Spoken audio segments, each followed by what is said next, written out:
Welcome back to the channel, fellow Crusaders. Jack with the Crichton Chronicles here, back with another first impressions video, and today we'll be looking at Call to Adventure from Brotherwise Games. It's basically like tableau building, set collecting, and I guess I consider it like a hero crafting game, because throughout it you're kind of building the story of your character, and that is the essence of the game. And yeah, so I want to try to get out right away that the components, I won't be going through the components. I do have the still shot to kind of go over some of it, but I do have a what's in the box video. I'll link that down below. The components are great, really thick cardboard and good card stock. The ruins are good, thick. And otherwise, the only disappointment I get, I think, because it says it's a second printing, maybe this one didn't come with the acrylic experience points markers or tokens, so I just have punch outs. But they're still fine, but that was kind of a bummer about it. And actually, in that video, I did not notice that I did not have the hero markers for one for each player to keep track on your like virtue corruption chart tracks. So I've contacted that individual, and hopefully he has them, and I can get them. Otherwise, I'll have to find some replacements. But otherwise, components are good. I won't just be showing them off beyond the picture, and you can take a look at that video. I'll link it below. But yeah, otherwise, I'll go to there, and basically, yeah, this game, it's a very simple, like I said, tableau building game. You'll start out the game, you'll have your player board, and you'll have a origin card, motivation card, and a destiny card. I do show in the first, like kind of like a two-player setup here, but where the destiny card, the third one's shown, but generally it's always hidden until the end of the game. That card will have like your hidden goal.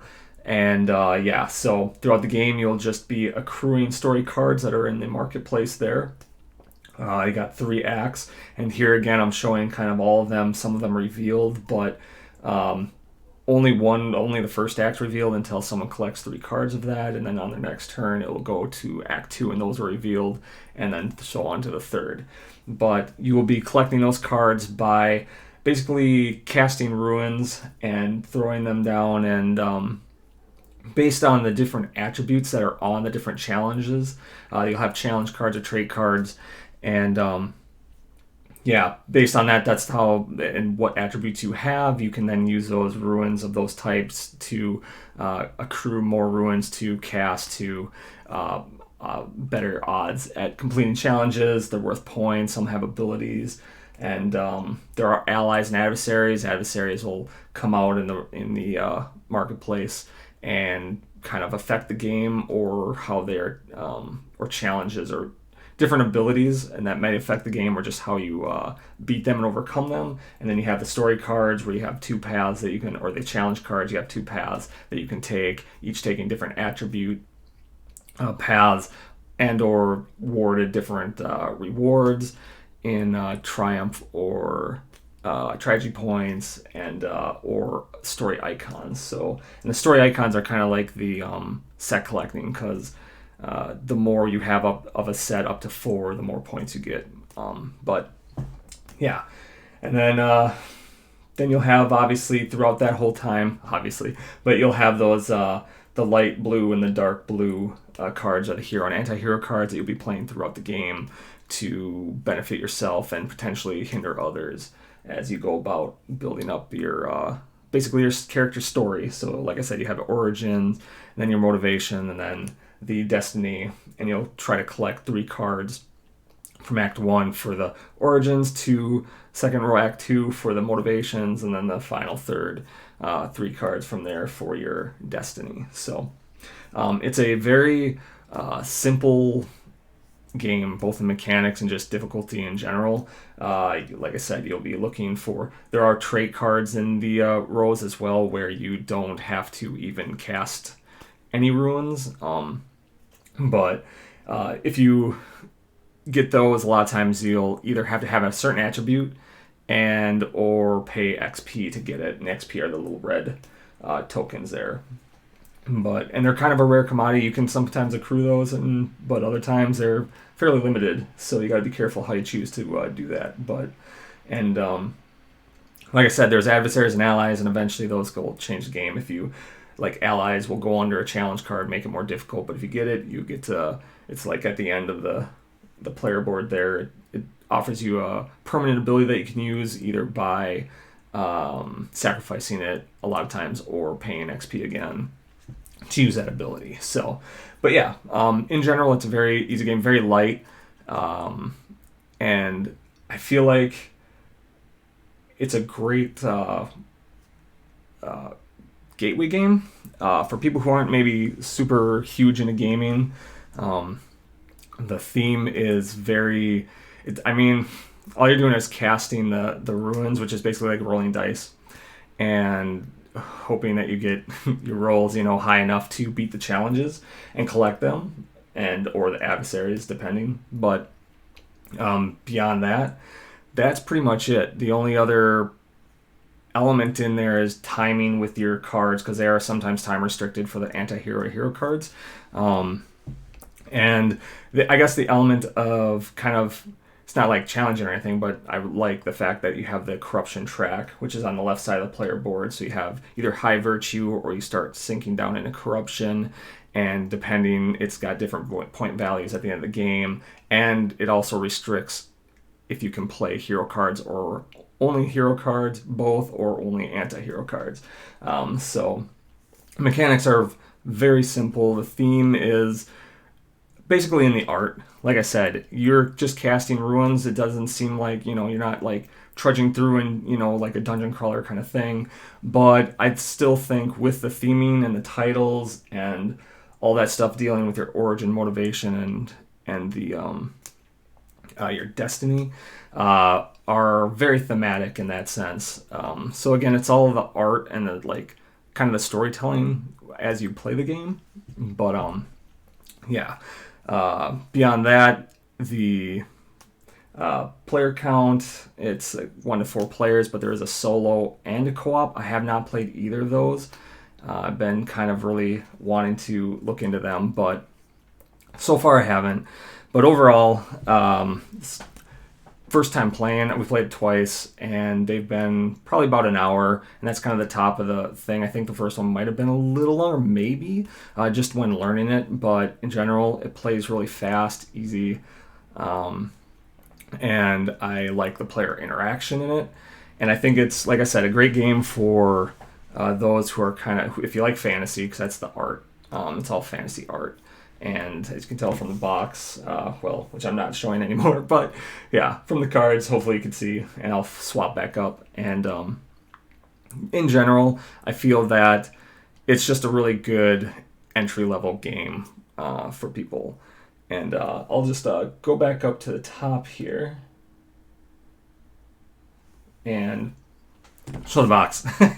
But yeah, anyhow, basically, I want to try to rate this. If you're not familiar with my other videos, I do a lot of times with my trailer videos, I do an Oh My Nuts rating. I did do it one for Splendor way back when I did a written review of that years ago, but it's the only one I've actually done. So, but for this, I would give an Oh My Nuts rating of an 8.5. I found it to be really fun. The replayability is there. The marketplace, the story cards come out all randomly all the time. I really like the fact that when you have you have to be the second act and third act are hidden, so you can't pre-plan. Kind of like talking about Splendor, actually. Like Splendor, you can see all 3 rows. You know what you want to collect and what's up, in the harder difficulty level, so you know what to collect gem-wise. In this game, you don't really know which attributes to collect or even story icons which are the set points, because you don't know what's coming next. So you could start collecting, like, I think there's like a mountain or a crown, but there might not be any more in the second or third. I really like that element with the game where you don't know what's coming up next, and only when somebody's got 3 story cards under their first the origin, then is the second. On their next turn, the second act is revealed, that row. And then when somebody gets the second card filled, the motivation with 3 cards under it, then the third act. So I really like that. I like the player interaction with the hero cards and anti-hero cards, and just the there's a kind of a luck push your luck element, because on those challenges where you're casting ruins, they're the black ruins right there. They're basically corruption ruins, I think. I want to say that's their name, but either way, they cause corruption potentially. So it's got that half crescent moon, or the crescent moon, crescent moon. And if you get that, you get 2 points towards your goal of achieving a challenge, but you go down on the corruption track. And then, like I said, as you do that, that dictates both points that you get at the end of the game, and also if you can use hero cards and or anti-hero cards.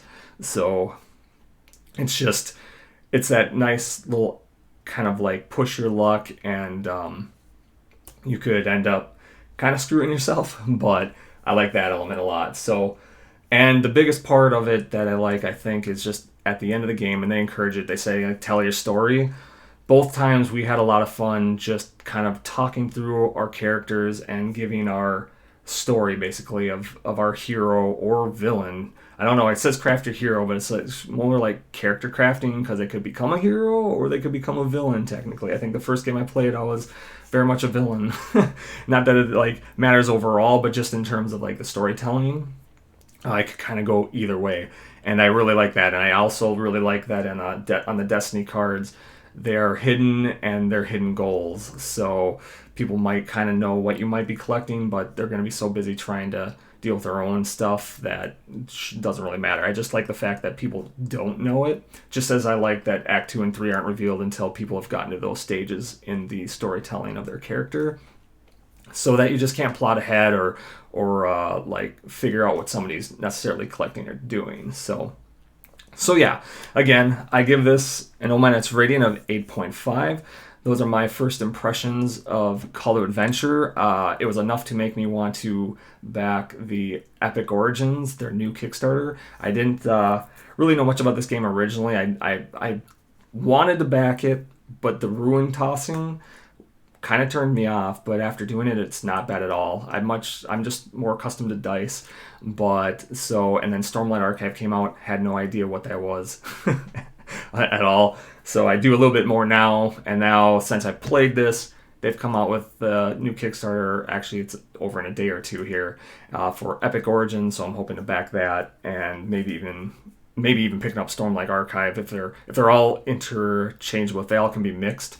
That would be great. So that's something that I have to figure out, and I've just done an unboxing, which I'll probably link below too, for the Name of the Wind expansion for this, and hopefully that can all be mixed together too. So anyhow, let me know what you think. What were your first impressions of Call to Adventure? And if you played it quite a bit, are you still a fan? Are there elements? What do you like about it? What do you dislike? And yeah, just kind of let me know. Do you think my rating's too high? 8.5. I just think it's really light, very fun, thematic in terms of the story and the art, and just eventually at the end being able to tell your character story. So, yeah, I was hoping for 6 minutes, so I'm double that. But I appreciate you taking the time to check out the video, and just let me know down below your thoughts and opinions. And until next time, take care.